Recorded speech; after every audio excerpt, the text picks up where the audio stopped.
अब देखिए यहाँ पे डेट पूछ रहा होगा आप लोगों से, क्या पूछ रहा है? डेट। क्या लिखा हुआ वहां पे?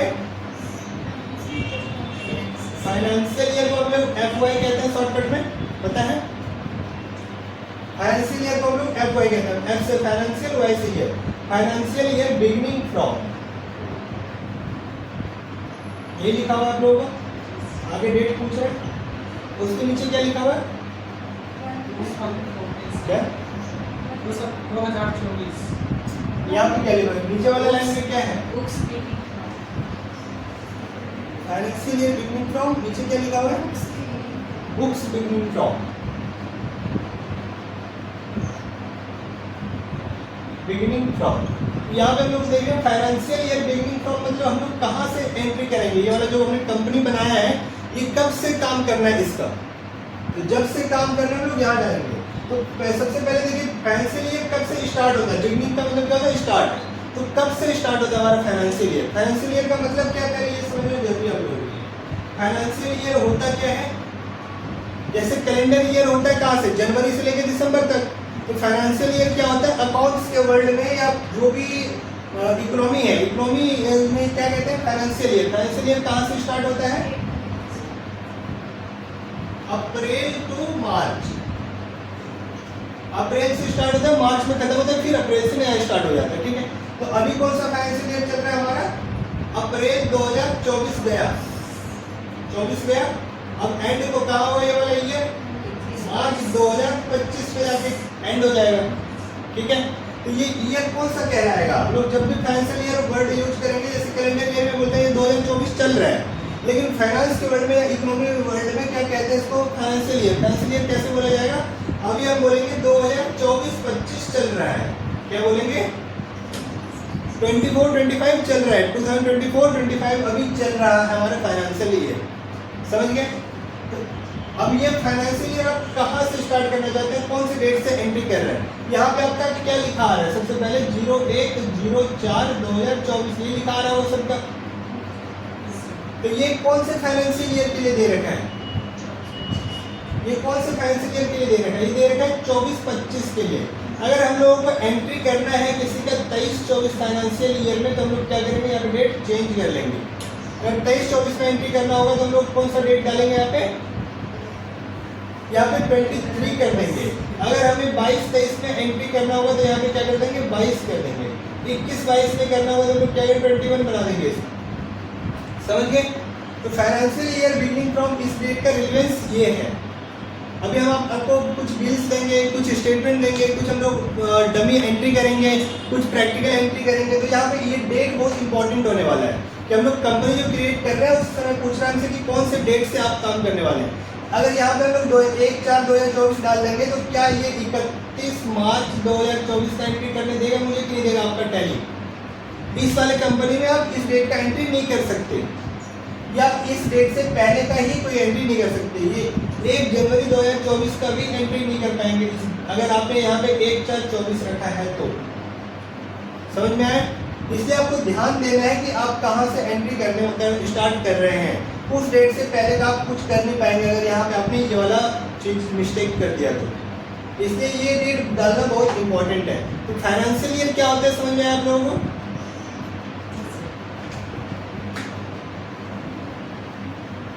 मान लीजिए कि फाइनेंशियल ट्रांजैक्शन है, मतलब 3/8/2022 को कोई एंट्री हुआ है हमारी बुक्स में। ठीक है, तो ये कौन से फाइनेंशियल ईयर का ट्रांजैक्शन है बताइए मुझे? 22-23। और आप लोग क्या कहते हैं कौन से फाइनेंशियल ईयर का ट्रांजैक्शन है?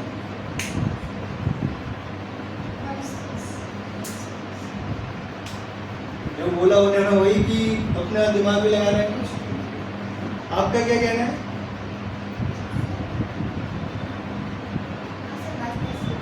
22-23 का ही ट्रांजैक्शन है। बिल्कुल सही बोल रहे हैं आप। तो मतलब ईयर, ये जो लास्ट वाला ईयर है ये किसके लिए है? सिर्फ जनवरी से मार्च वाला डिनोट करेगा। जैसे मान लेते हैं 3 फरवरी 2023 ये वाला लिख रहा हूँ मैं, मतलब ये लास्ट वाला ईयर। फरवरी, जनवरी, फरवरी, मार्च जो रहेगा वो लास्ट वाले ईयर डिनोट करेगा। अगर यहाँ जनवरी दिसंबर तक रहेगा, अप्रैल से दिसंबर तक कोई भी मंथ रहेगा तो हम लोगों को ये फर्स्ट वाला ईयर बताएगा। है समझ में? मतलब ये जो हम लोग लिखते हैं 2022-23, ये यहीं से पता चल जाएगा आपको। अगर अप्रैल से लेके आपका दिसंबर तक मंथ है यहाँ पे, तो ये पहला वाला ईयर आएगा। अगर ये वाला आपका जनवरी टू मार्च है, जनवरी टू मार्च है, तो ये वाला ईयर आपका डिनोट करता है। समझ में आए? अब एक और एग्जांपल लेते हैं, जैसे 7 फरवरी 2024, कौन से फाइनेंशियल ईयर का है? कौन से फाइनेंशियल ईयर का है? 23-24 कौन से फाइनेंशियल ईयर का? अभी भी कंफ्यूज है आप लोग। अकाउंट्स बैकग्राउंड होने के बावजूद ये है आपका। मैंने क्या बोला है, जनवरी फरवरी मार्च अगर होगा तो लास्ट वाला ईयर है। मतलब ये कौन सा है? फरवरी है, मतलब लास्ट वाला ईयर है, मतलब 2024 से लास्ट में आएगा। इससे पहले क्या आएगा? 23 आएगा, 23-24। मतलब यहाँ अगर जनवरी फरवरी मार्च रहा तो ये लास्ट वाला हमारा डिनोट करेगा। अगर यहाँ हमारा दिसंबर तक रहा, अप्रैल से दिसंबर तक, तो हमारा फर्स्ट वाला ये डिनोट करेगा। इसका प्रैक्टिस करिए। हम लोगों का इंस्टाग्राम पे भी एक चैनल है, उस पर भी देख सकते हैं, ट्वीट डालते रहते हैं, ठीक है? तो वहाँ भी प्रैक्टिस करने का मिलेगा आपको। सबसे फर्स्ट क्या है आपका? सबसे फर्स्ट इसमें हम लोगों को देखना होता है कि हम लोगों को इन्वेंट्री मैनेज करना है कि नहीं। इन्वेंट्री होता क्या है? इन्वेंट्री क्या होता है? स्टॉक। स्टॉक क्या होता है? जिस चीज का मैं बिजनेस करने वाला हूँ वो है हमारा स्टॉक। अगर मैं स्टेशनरी का बिजनेस कर रहा हूँ तो ये मेरे लिए स्टॉक है। अगर मैं पढ़ाने का काम कर रहा हूँ तो ये मेरे लिए क्या है? असेट्स है। स्टॉक तब तो स्टॉक नहीं है। मैं जिस चीज में डील कर रहा हूँ, मैं ट्रेडिंग कर रहा हूँ जिसका, या जिसको मैं सेल करने के लिए खरीद रहा हूँ या सेल करने के लिए बना रहा हूँ, वो मेरे लिए क्या है? स्टॉक है। अगर मैं उसको यूज कर रहा हूँ तो वो मेरे लिए क्या? असेट्स है। समझ में आया? स्टॉक और असेट्स में फर्क है, समझ में? अब देखिए यहाँ पे दो तीन चीजें आए कॉन्फ़िगरेशन टेबल। सबसे फर्स्ट आएगा आपका इन्वेंट्री मैनेजमेंट। इन्वेंट्री आपको रखना है कि नहीं रखना है यहाँ पे? अगर हमें इन्वेंट्री वाला कंपनी नहीं है, हमारा सर्विस वाला काम है, तो इन्वेंट्री का जरूरत है क्या मुझे? नहीं। इन्वेंट्री का जरूरत कब होगा? जब मैं कोई चीज सेल कर रहा हूँ, गुड्स सेल कर रहा हूँ, तो उस केस में मुझे इन्वेंट्री का जरूरत पड़ेगा। तो यहाँ पे देखिए आप लोगों को क्या है? अकाउंट नीचे ये इन्वेंट्री वाले में देखिए, इन्वेंट्री वाले में सबसे फर्स्ट ऑप्शन क्या है? इन्वेंट्री वाले में सबसे फर्स्ट ऑप्शन क्या है आपका? अब इन्वेंट्री मेंटेन करना है कि नहीं करना है, यहाँ पे पूछ रहा है आपसे, ठीक है? समझ में आए? अभी इसको नो करेंगे, आप लोग नो करेंगे, इन्वेंट्री मेंटेन नहीं करना, हम लोग नो करेंगे, एंटर करेंगे। आगे देखिए इन्वेंट्री के उसमें जितने भी वो था सब नो करके एंटर कर दिया। अब देखिए इन्वेंट्री के इसमें जितना भी ये था आपका सारा नो हो गया, ये हो गया सारा नो, डिजेबल हो गया, उसको कुछ चेंज करने नहीं देगा आपका, ठीक है? एक तो यहाँ से ये हम लोग करते हैं। दूसरा चीज हम लोग क्या करना होता है, यहाँ से जीएसटी कॉन्फ़िगरेशन करना होता है। जीएसटी कॉन्फ़िगरेशन देखना होता है। जीएसटी कॉन्फ़िगरेशन पे जाइए, जीएसटी वाले पे जाके एंटर करिए, enable goods and service tax yes करके एंटर करिए। यस ऑलरेडी होगा, एंटर करिए उसको, ठीक है? अब देखिए यहाँ पे क्या क्या पूछ रहा है आपका, यहाँ पे क्या क्या पूछ रहा है आप लोगों का?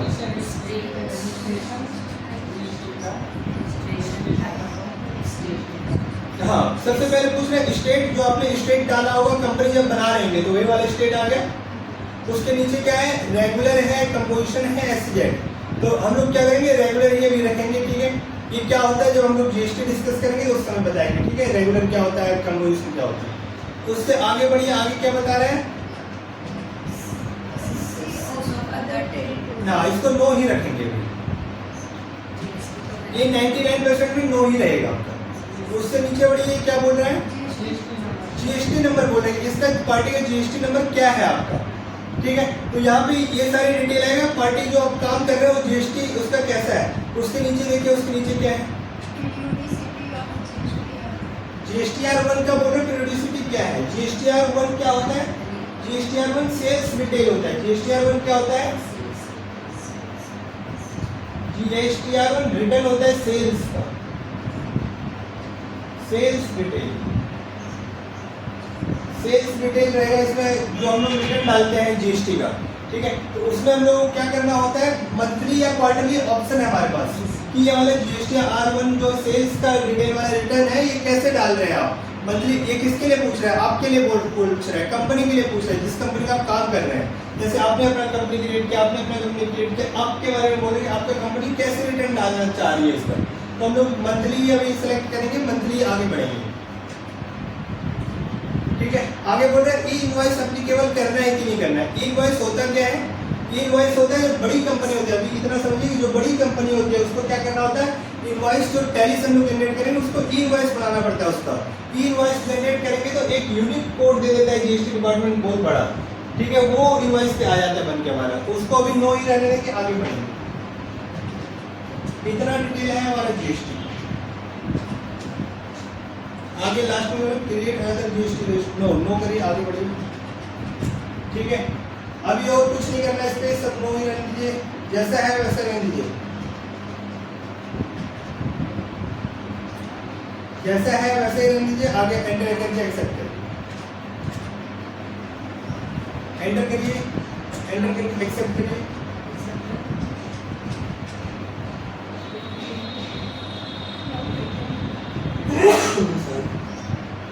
ठीक है, ये पेज आ गया आप लोगों का। अब देखिए, अब कंपनी क्रिएट हो चुका है।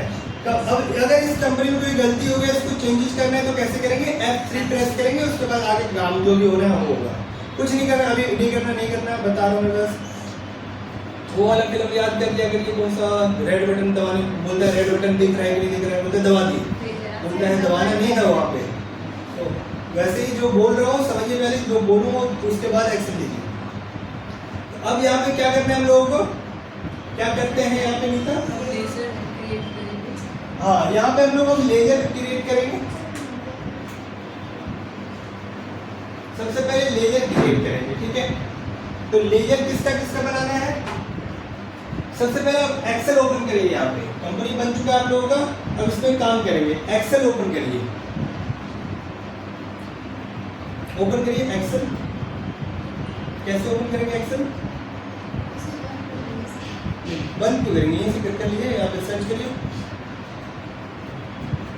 हाँ, यहाँ से एक्सेल आ गया, एक्सेल ओपन कर लीजिए। माइक्रोसॉफ्ट एक्सेल है ना ये, तो बंद क्यों किया आपने, बंद करना नहीं है आपको, वेट करना है। एक्सेल ओपन करिए, हाँ बस आ गया, तो 10 मिनट वेट करें। नेक्स्ट मैच करिए इसको, क्या यहाँ पे जाइए, हाँ ऊपर आके देखिए माइक्रोसॉफ्ट एक्सेल 2007। नेक्स्ट मैच करिए,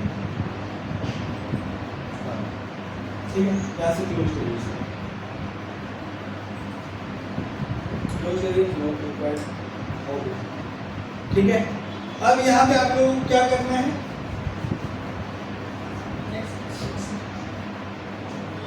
यहाँ पे आप लोगों को अपने रिलेटिव का या फिर जो फ्रेंड सर्कल है उनका एक्सेल पे डिटेल बनाइए। Serial number, name, address, phone number, pan number, जो जो डिटेल अवेलेबल है सबका लिस्ट बनाइए एक्सेल पे। उसको फिर हम लोग टैली पे उसका लेजर बनाएंगे।